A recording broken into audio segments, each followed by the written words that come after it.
Welcome to Checks and Balances. I'm Michael Vincent. This is James Blair. And this week, another episode brought to you by Valocity. We are going to tell you what region you should invest your money into for the best house growth over the next 5 years. How to get rich off property.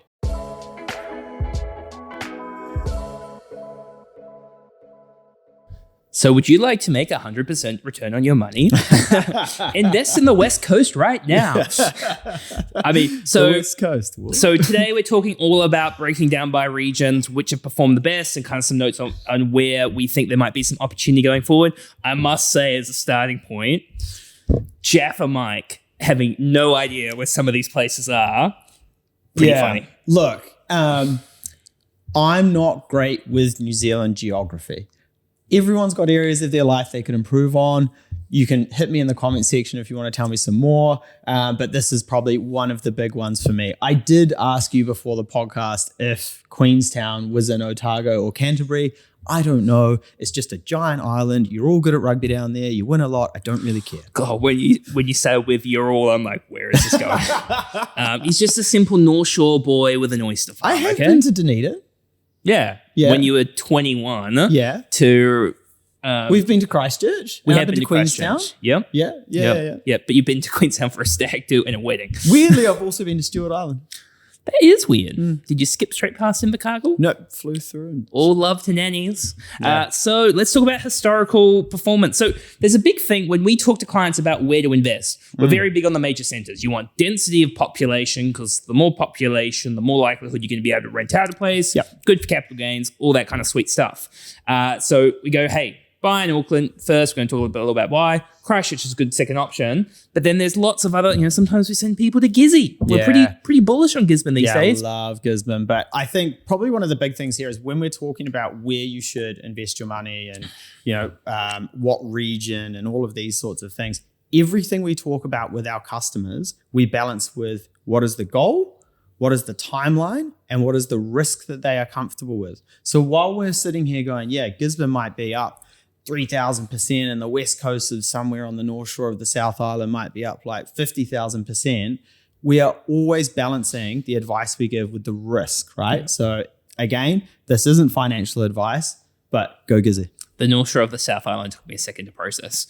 So let's go to the West Coast. Yeah. So let's go through some historical performance numbers of the New Zealand housing market by regions. So overall, over the past 5 years, we have seen the market increase 34%. Mike, let's just spend a second talking about that number. Yeah. We talk about how over the past 2 years, property market's down about 15, 20%. Interesting, when you pull it back out to 5, we're still up 34%. Yeah, look, and people have really short-term memories about these sorts of things as well. Intrinsically, we know that property does well over the long term, and we never run our numbers off 20% per annum or 10% per annum. We use nice, consistent, conservative figures. 5 to 7% per annum is what we kind of anticipate over the long term for capital gains. But housing market's been up 34% in the last 5 years.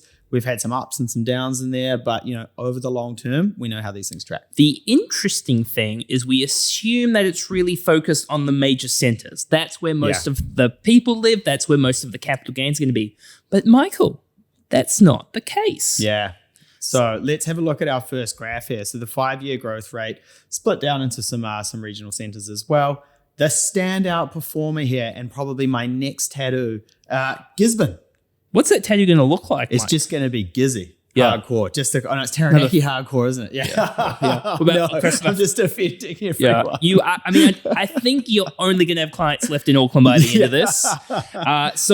If we look at the numbers, Gizzy is sitting at 86% growth over 5 years.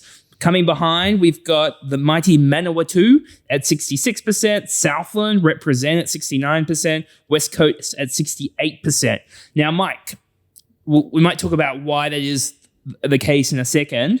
If we break it down, who's coming behind, a lot of the other regions are not too far behind. The ones dragging the most behind, Auckland at 20% growth, and Wellington at 32% growth. Yeah, so look, each region has kind of, I guess, different factors as to what a little bit in play. There's regional factors, right? Wellington, obviously, you've got the politicians and change of governments definitely swing things around as well from time to time. But I guess one of the big things with Auckland is just kind of how overcooked it was a bit and how much it's come back. And in terms of, I guess, your medium price point of where you're starting. Yeah. As house prices increase in Auckland, a lot of investors may think, oh, crap, I actually can't afford a house here, but I can afford a house somewhere a little bit cheaper, like Gisborne, like Southland, like Tasman, like places outside of Auckland. So, it's these sorts of things. Ravi's lost it. Ravi's lost it. So I'm sorry to all three people in Tasman. My bad. Look, but at the end of the day, there are a number of factors that kind of drive this. Ravi has lost it.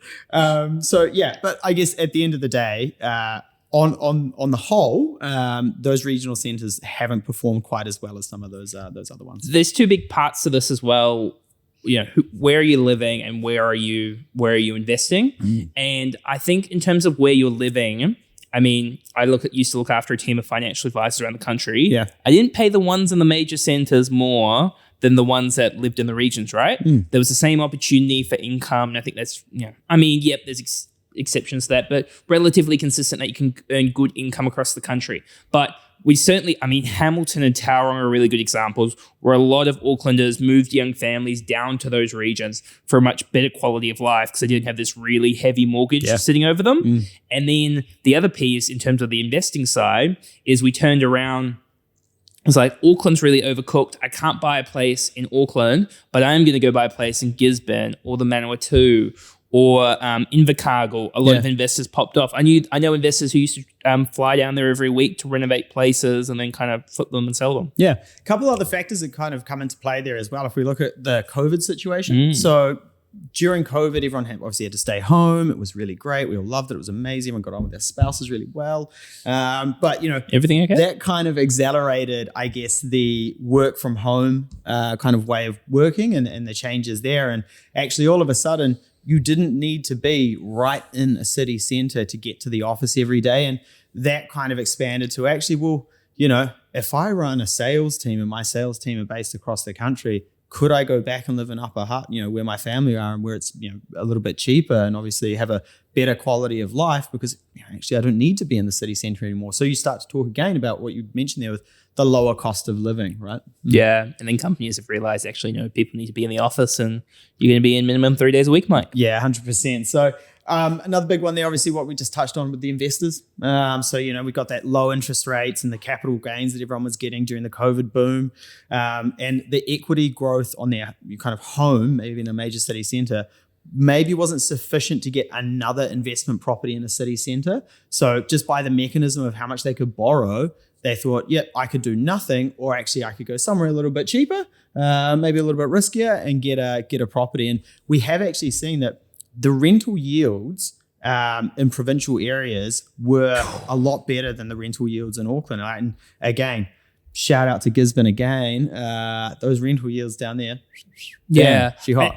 I think just coming to the rental yields for a second, you look at Auckland, you buy a new build, a pretty standy sort of property, you're probably topping it up somewhere between $2,000 and $2,500 a month. In a place with Gisborne, you can go from a 4% rental yield in Auckland to like a 10% rental yield and go from having to do those top ups to the cash flows breaking even plus principal and interest repayments. Yeah. And then a lot of those kind of houses in those provincial areas, they're not going to be new build properties. They won't have that kind of, I guess, the tax advantage attached to them that a new build property was having. In a lot of cases in the provincial areas, new build properties don't really stack up too well in terms of the cost.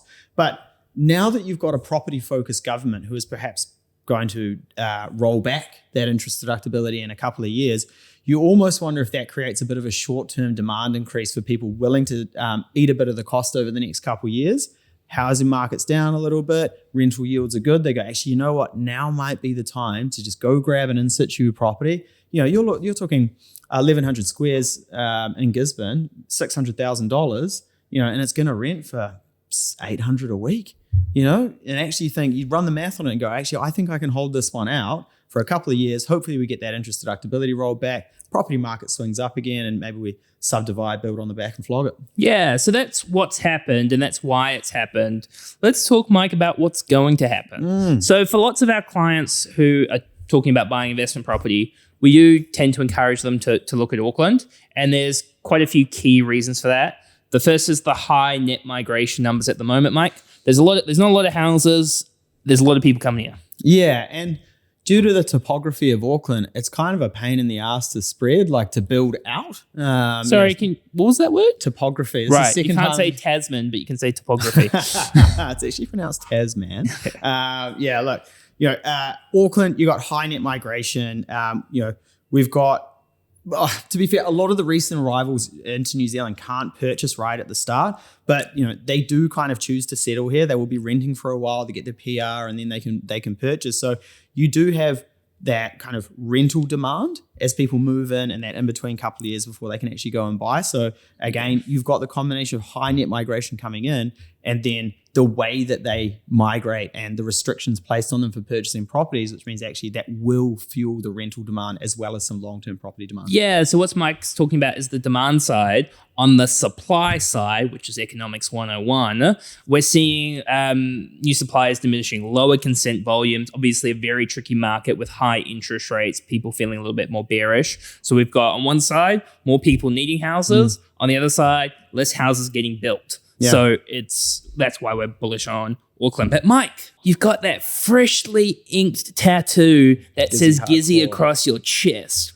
Why are you so bloody bullish on Gisborne? Yeah, it's already gone up 86%. Why is it going to go up further? Watch it triple again. No, look, so there's a number of reasons to love Gisborne, right? And it's not just for R&V, which we all love. It's not just for the beautiful beaches. Look, at the end of the day, you've had really strong growth over the last 12, 18, 20, 24 months, whatever. But the rental yields on those properties are great. Land is still relatively cheap in Gisborne. I guess new builds, when you look at the cost of new builds and building in Gisborne, doesn't really make a lot of new builds too feasible. If you build a new build for $900,000 and sell it for $750. Yeah, it doesn't make sense. Yeah. So when we're looking at Gisborne, we're looking at a few things, right? The guys that are into the burst strategy really love, these sorts of properties because they're larger, older houses that sometimes have, really clear and easy ways that you can turn a 3 into a 4 bedroom. There's a number of multiple dwellings down there as well that you can kind of increase the rent again. But look, at the end of the day, I think the land is reasonably well priced. You can subdivide it. Land doesn't sell too well down there, so you might need to put a house on the bank to sell it. But there's a lot of reasons to like Gisborne at the moment, and the numbers do stack in a lot of cases. Yeah, and we see a lot of clients where they move towards the social housing side, and then obviously again the interest deductibility and a really good guaranteed rent. Yep.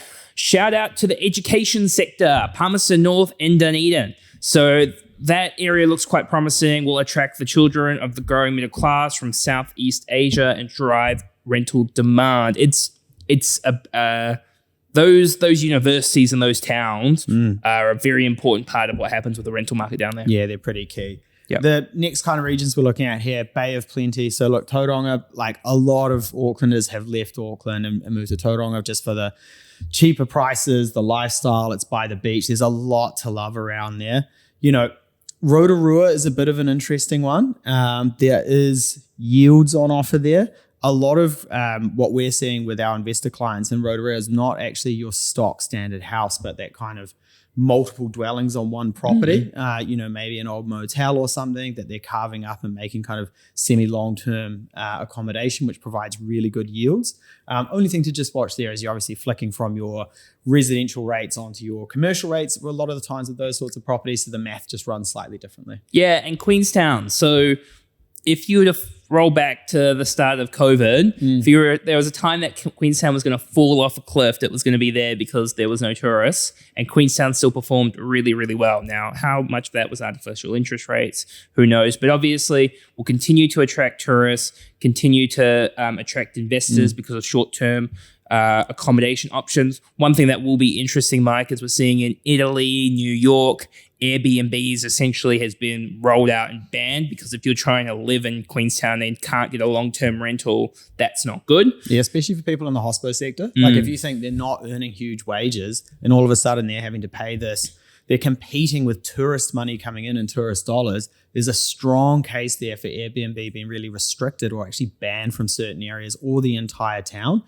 Because otherwise, you've got cases in Queenstown where companies are buying old motels and houses to house their staff in because they simply cannot get a rental. Yeah, so that will be probably an interesting part to watch going forward. But that's who we're bullish on going forward. There's your historical data. Mike, we're going to move this into a probably quarterly or 6 monthly series, talking about how these regions are performing. So watch this space. Gizzy hardcore. Let's do it. Thank you for joining us. Please subscribe, review, like, and we will catch you when, Mike? Next week.